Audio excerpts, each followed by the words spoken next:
بسم اللہ الرحمن الرحیم۔ السلام علیکم۔ سعودی نیوز ایجنسی اخبار 24 میں یہ خبر شائع ہوئی ہے کہ سپریم کورٹ سعودی عرب نے اعلان کیا کہ آج ہمیں رمضان کے چاند نظر آنے کے شواہد نہیں ملے۔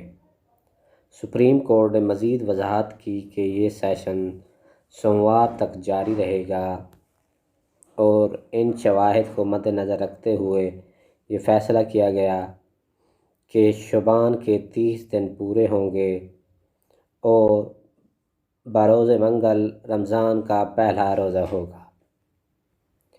سعودی عرب میں رہنے والے تمام لوگوں کو رمضان مبارک ہو۔ اللہ تعالیٰ نے ایک بار پھر ہمیں رمضان کی برکتیں سمیٹنے کا موقع دیا۔